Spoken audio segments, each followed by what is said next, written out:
السلام عليكم ورحمه الله وبركاته. ازيكم يا حبايب قلبي؟ عاملين ايه؟ يا رب تكونوا بخير وفي احسن حال. جالكم فيديو جديد النهارده، يا رب الفيديو ينال اعجابكم. بالله عليكم حبايب قلبي اللي ما اشتركش في القناه يشترك ويفعل زر الجرس على الكل عشان يوصلكم كل جديد من قناتي قناه ام ليلى. قبل ما ندخل في محتوى الفيديو بتاعنا يا ريت نسمي بالله ونصلي على الرسول. بسم الله الرحمن الرحيم، اللهم صل وسلم وبارك على محمد وعلى اله واصحابه اجمعين.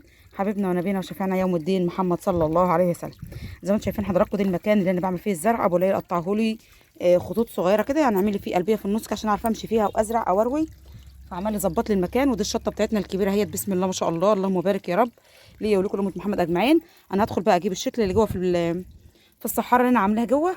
الشكل بقى جميل جدا جدا، يعني هو لو صغير حتى هينفع يتشتل عشان انا هسقيه ميه على طول باستمرار، فهيبقى الايه هتدق معانا بسرعه. انا كنت جبت شويه قبل كده، يا رب بس يكونوا باينين وياكم، فكنت شتلتهم فالحمد لله اخضروا معانا اهوت، وكنت جايبهم شتلات صغيره.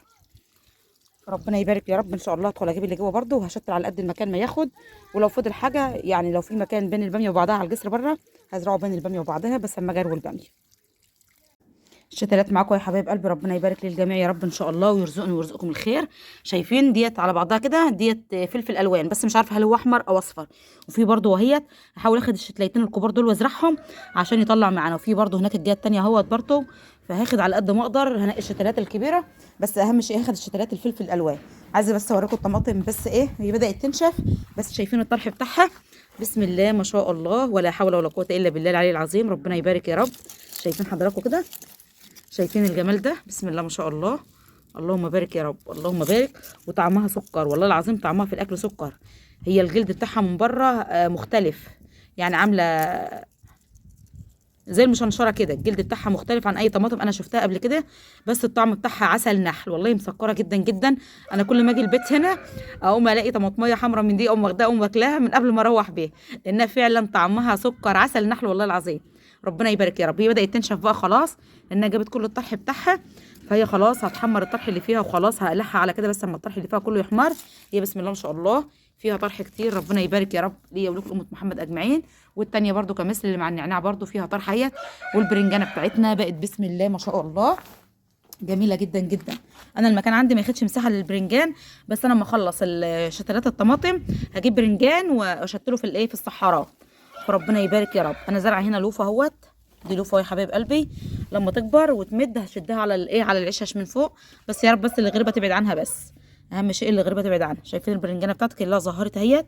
بسم الله ما شاء الله. دي بقى لو في قلب الارض نفسها على الارض كده كان زمانها طرحت، يعني كان زمان فيها طرح دلوقتي. فربنا يبارك يا رب. الصباره بتاعتي خضرت اهيت بسم الله ما شاء الله. كنت جايبه لي، انا بحتاج صباره على طول، فانا كنت جايبه صباره من التراب، لانه مزروع عندنا في التراب كتير، فجبت صباره زرعتها هنا في البيت عشان انا محتاج يبقى عندي صبار في البيت. فربنا يبارك للجميع يا رب ان شاء الله. هبدا بقى اقلع شتلات الفلفل بتاعتنا عشان اطلع اشتلها بره، عشان المكان اتملى ميه، فانا عايزه اطلع اشتله بسرعه. بسم الله الرحمن الرحيم. زي ما انتم شايفين هنقي الشتلايه اللي هي الكبيره. انا كنت راوياه بقالي يومين اهوت او يوم واحد بس كده، يعني عشان لما اجي اشيله يبقى فيه طين في الجدر بتاعها، عشان لما ازرعها تدق معانا على طول وتخضر معانا على طول. فربنا يبارك يا رب ان شاء الله. المساحه اللي معايا بره مش كبيره قوي ان انا ازرع فيها كل الشتلات ديت، بس انا هنقي الشتلايه الكبيره ازرعها معانا، وبعد كده انفاض معايا شتلات ولا كده، فالمكان اللي هيبقى إن غني الله السلام. وملائكته يصلون على النبي يا أيها الذين فانا همسك بقى آمنوا صلوا بين عليه الباميه وبعضها، لو في وسلموا مساحه تسليما. ان انا ازرع فلفل بين الباميه وبعضها تمام، مفيش مشكله، مفيش حاجه هتمنعنا من الزراعه، فهنزرع عادي مفيش اي مشاكل. مفيش مساحه هحاول ان انا اخف بقى، ولو اي حد محتاج من اللي جنب مني وكده، اهلي او بيت عمي او كده، اي حد محتاج شتلات من دي هديها لهم بدل ما تبوظ خساره. في واحده اتقطمت وانا بقلعها، اللهم بارك يا رب. انا عايزه اخد بقى شويه من ديت، اخدها ازرعها. ديت الفلفل الالوان، ربنا يبارك يا رب. انا بس نفسي لو يصح لي بس 10 شتلات. شايفين ديت؟ حاول ازرعها في مكان واحد على بعضها عشان ابقى عارفاها. نعم والله هروح، بس الكوكي كوكي بتولد يا جماعه.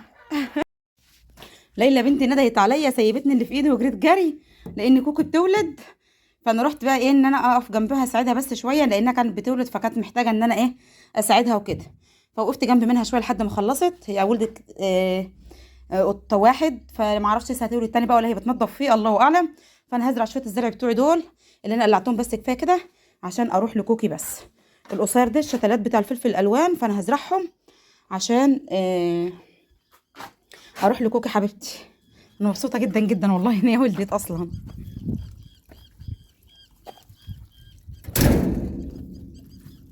انا هزرع بس الاول كده وبعدين هرجع لكم اوريكم الزراعه بعد ما ازرع، عشان مش عارفه امسك التليفون في ايدي وانا شغاله، مش عارفه الدنيا فيها ايه لسه. انا نزلت قلب الميه اهوت، وليلى قاعده مع كوكي، مش عارفه اقول لها تعالي، هي قاعده مع كوكي دلوقتي روحها وعقلها، عشان بنوتتها الصغننه اللي هي ولدتها، فمش عارفه انده لليلى واقول لها تعالي اعملي حاجه معايا. فانا هبدا ازرعه يا حبيب قلبي. بسم الله الرحمن الرحيم. عايزه ازرع الفلفل الالوان، ازرعه جوه هنا عشان بس ايه يبقى بعيد عن الهرس وخلاص. الارضيه ناشفه.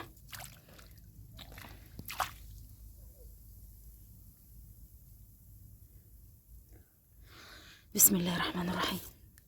انا مبسوطه جدا جدا، انا رميت الشتل من ايدي وطلعت اجري، ما كنتش متخيله ان كوكي بتولد اصلا. احنا كنا لحد اخر لحظه كنا شاكين انها حامل، فالحمد لله كوكي ولدت النهارده، بس لسه ما اعرفش والله هي هتولد واحد بس ولا هتكمل ولاده تاني، الله اعلم. شايفين الشتلات رغم انها صغيره بس هتدق بسرعه، عشان قلت لكم ان انا مطلعه فيها طين، وفي نفس الوقت المكان هنا مش حر قوش.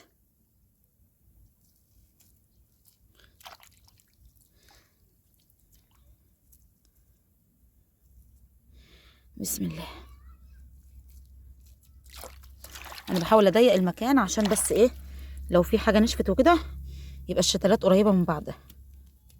بعدين احنا عندنا الشتل كتير برضو، انا كده ما اشتريتش اي حاجه وهعمل ادخل خير لبيتي من غير ما اشتري اي حاجه.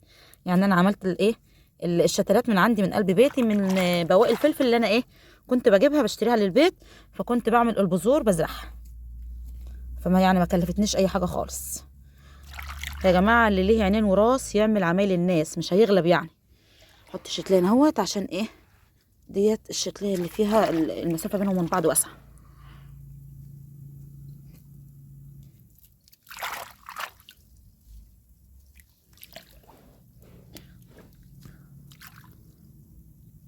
حط برضو شتليه هنا.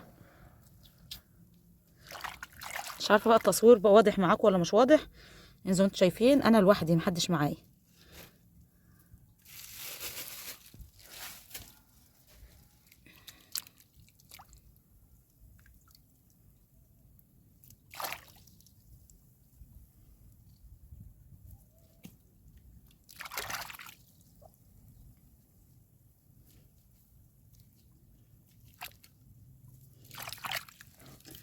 الشتلات بتلزق في ايدي.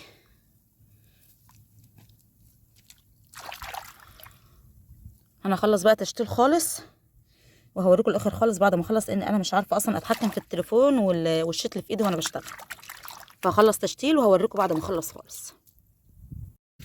خلاص يا حبايبي زي ما انتم شايفين حضراتكم كده، بسم الله ما شاء الله، زرعت الشتل كله اهوت، يعني اللي كان معايا وجبت كمان بزياده زرعتهم، والمكان اتملى ميه عليها. انا هشيل بقى الميه كده، هقفل الميه عليهم. بسم الله ما شاء الله، خدت مساحه كبيره جدا جدا. انا اي نعم مضيقه المكان بس عشان الشتلات صغيره، عشان لو نشف منها حاجه يبقى فيه كميه كبيره موجوده انها ايه تخضر معانا بعد كده. ربنا يبارك للجميع يا رب ان شاء الله. ليلى بنتي وجع دماغها كل شويه تعالي يا ماما عشان كوكي ولدت تاني، فجابت كمان قط كمان، بقوا قطين دلوقتي. فانا اروح بقى اجهز لها كرتونه واسعه، لان الكرتونه اللي هي فيها ضيقه، فجهز لها كرتونه واسعه ان انا احطها فيها انها تولد ايه لو في حاجه لسه تانية انها تولد وياخد راحتها في المكان.